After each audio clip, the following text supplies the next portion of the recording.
Hello everyone, welcome to study time with new informative video.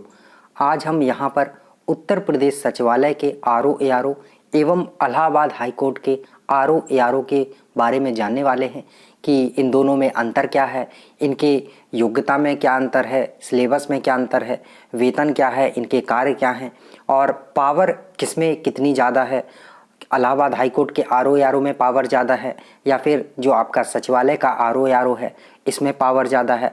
Posting इनकी कहाँ होती है, इन्हें छुट्टियाँ कितनी मिलती हैं, अवकाश कितना मिलता है, सैलरी क्या है इनकी, और इन दोनों में से आसान कौन सा है निकालने के लिए, और इसके साथ साथ कौन सा जो आरओ है वो बेहतर है, अच्छा है। तो हम इनका कंपैरिजन करने वाले हैं। एक तो आपको सबसे पहली चीज़ तो ये है कि देखिए, नौकरी कोई भी हो, सारी नौकरी अच्छी होती हैं और दोनों 4800 ग्रेड पे की नौकरी है, तो दोनों बहुत अच्छी नौकरी है। और इस समय तो कोई भी मिल जाए वही बहुत है स्टूडेंट्स के लिए, क्योंकि आप देख रहे हैं नौकरियों का सिस्टम क्या होता चला जा रहा है। तो कोई भी मिल जाए बहुत अच्छी बात है, लेकिन हम यहाँ पर सिर्फ उनका जो अंतर है वो बताने वाले हैं कि दोनों में क्या क्या जो सुविधाएं हैं वो मिलती हैं, जिससे कि आप मोटिवेट हो सके इन परीक्षाओं के लिए। क्योंकि आपने अभी देखा है इलाहाबाद हाई कोर्ट का फॉर्म आया था और इसकी जल्द ही परीक्षा होने वाली है, और इसके साथ ही दिसंबर में आपकी सचिवालय का आरओ जो है, यानी कि यूपीपीएससी से जो आरओ आता है उसकी भी परीक्षा होने वाली है। तो दोनों परीक्षाएं जो हैं लगी हुई हैं और निश्चित तौर पर आप लोगों ने इसका जो फॉर्म है वो फिल किया होगा। तो चलिए देखते हैं इनके बारे में। तो सबसे पहले अगर योग्यता की बात की जाए कि इसमें योग्यता क्या होता है, योग्यता क्या मांगता है, तो देखिए, चाहे सचिवालय का आरओ हो या फिर आपका इलाहाबाद हाई कोर्ट का आरओ हो, दोनों में ग्रेजुएशन जो है वो मांगा जाता है। क्या? ग्रेजुएशन। ठीक है, याद रखिएगा, दोनों में आपका जो ग्रेजुएशन है वो मांगा जाता है। सिंपल ग्रेजुएशन, चाहे आपने BA, BSc, BCom, BTech, BEd कुछ भी किया हो, सिंपल ग्रेजुएशन है तो वो आपका मान्य होगा। लेकिन इसके साथ साथ जो सचिवालय का आरओ होता है, तो इसमें आरओ के लिए तो कोई भी कंप्यूटर की जो डिग्री है, डिप्लोमा है, वो नहीं मांगा जाता है। सिर्फ ARO के लिए आपसे O लेवल जो है वो मांगा जाता है। आपके पास O लेवल हो या फिर आपने PGDCA वगैरह किया हो। यहाँ पर CCC मान्य नहीं होता है सचिवालय के आरओ में। और बात करें इलाहाबाद हाई कोर्ट की आरओ की, तो इसमें दोनों के लिए आपके पास CCC से बड़ी कोई भी डिग्री या डिप्लोमा हो कंप्यूटर का तो वो मान्य कर लिया जाता है। चाहे O लेवल हो, PGDCA हो, DCA हो, कुछ भी आपने किया हो, CCC हो, CCC से बड़ा कुछ भी हो तो वो मान लिया जाता है। तो आपका सचिवालय में आरओ के लिए सिंपल ग्रेजुएशन लगता है, लेकिन इलाहाबाद हाई कोर्ट में आरओ के लिए कंप्यूटर की डिग्री या डिप्लोमा होना भी जरूरी है। दोनों का बता दिया है आपको। और बात करें यहाँ एज की कि एज कितनी मांगी जाती है, तो जो इलाहाबाद हाई कोर्ट की है उसमें आपका 21 से लेकर 35 तक एज जो है रहती है। 21 से 35 के व्यक्ति जो है फॉर्म डाल सकते हैं। और जो आपका सचिवालय का है इसमें 21 से लेकर 40 साल तक के व्यक्ति जो हैं वो फॉर्म फिल कर सकते हैं। अब बात करते हैं दोनों के सिलेबस की कि सिलेबस क्या रहता है, पैटर्न क्या रहता है। तो सबसे पहले सिलेबस देख लीजिए। सिलेबस ये रहता है कि सचिवालय वाले में आपका प्री एग्ज़ाम होगा और मेंस एग्ज़ाम होगा। प्री में आपसे 140 नंबर की जीएस और 60 नंबर की हिंदी पूछेगा। इसके बाद मेंस की परीक्षा होगी और 400 नंबर की मेंस की आपकी परीक्षा होती है। तो वो सारी बातें अलग हैं।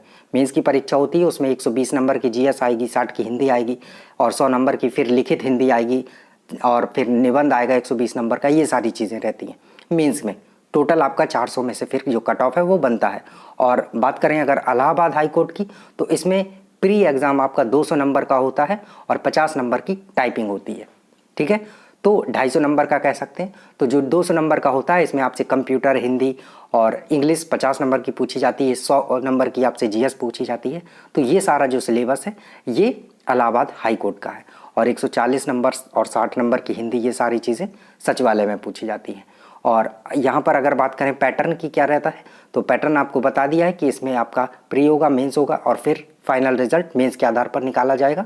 और इलाहाबाद हाई कोर्ट में आपका 200 नंबर का पेपर होगा, फिर टाइपिंग इस बार साथ में ली जा रही है, तो 250 नंबर में सीधे आपकी कट ऑफ बन जाएगी और सीधे आपका जो रिजल्ट है वो जारी कर दिया जाएगा।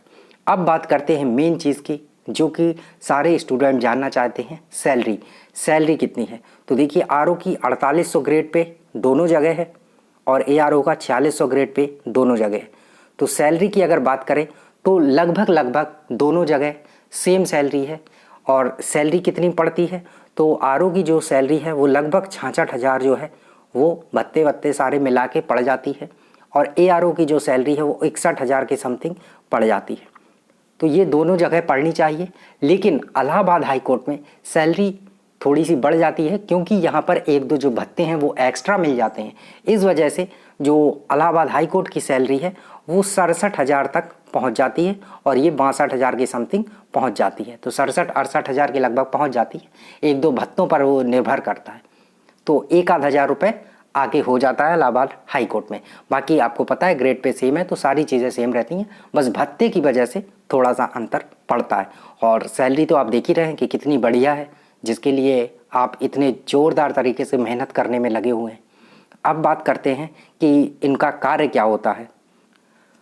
तो जैसा कि आपको पता होगा, सचिवालय में ढेर सारे विभाग हैं और सभी में सबके अपने अपने आरओ होते हैं। तो सभी जो आरओ हैं इनका काम होता है कि वहाँ की जो फाइल्स वगैरह हैं उन फाइलों को उन फाइलों के जो रिकॉर्ड हैं उनको मेंटेन करके रखना।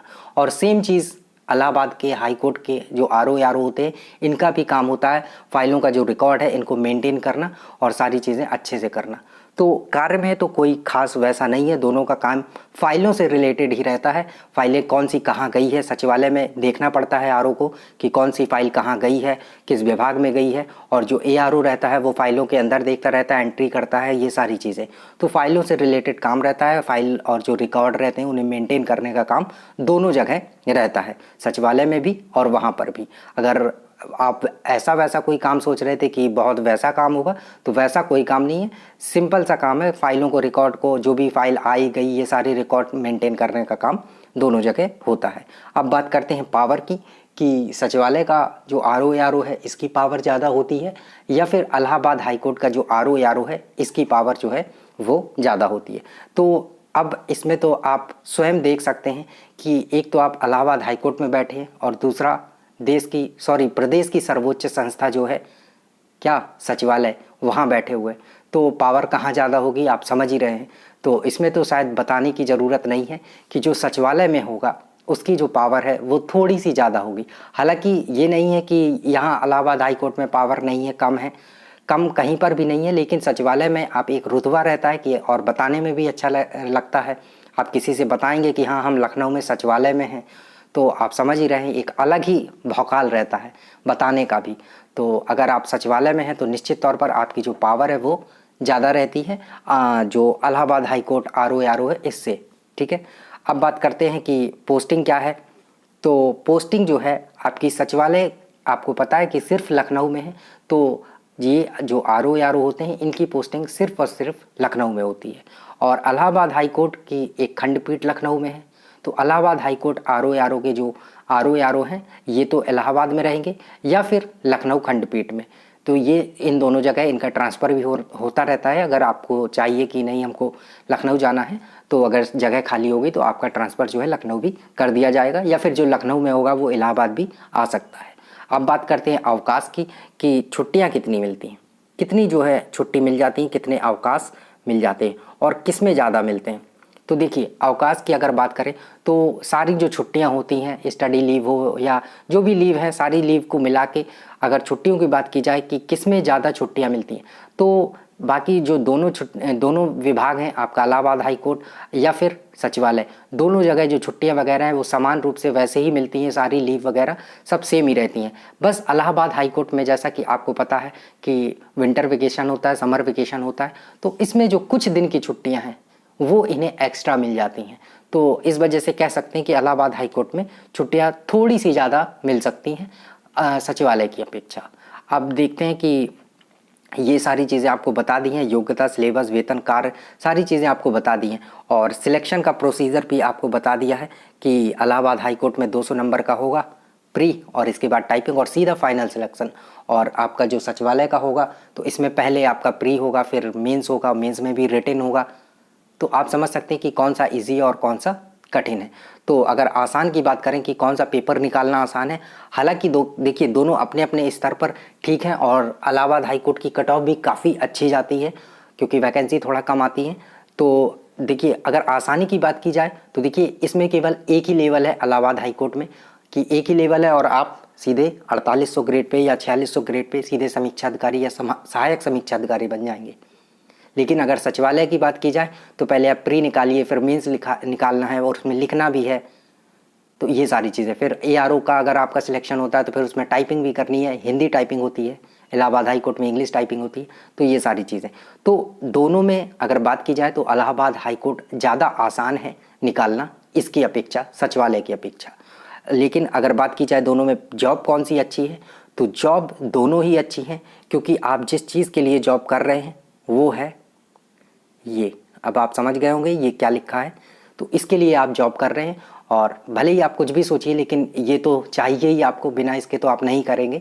तो ये एक मोटिव है कि हमें ये मिले और हम अच्छी खासी हमारी सैलरी हो। तो दोनों में दोनों जॉब ही अच्छी हैं, लेकिन सचिवालय की जॉब का जो रुतबा है वो कुछ अलग ही है। तो यहाँ पर आपको सारे जो कंपैरिजन थे वो बता दिए हैं और दोनों की जो खास खास बातें थी वो भी आपको बता दी गई हैं। अगर अभी भी आपको कुछ लगता है, कुछ पूछना है, कुछ क्वेरी है, तो कमेंट सेक्शन के माध्यम से आप पूछ सकते हैं। Thank you. मिलते हैं नई इन्फॉर्मेटिव वीडियो के साथ, और अगर आप इस चैनल पर नए हैं तो चैनल को सब्सक्राइब जरूर कर लें। Thank you.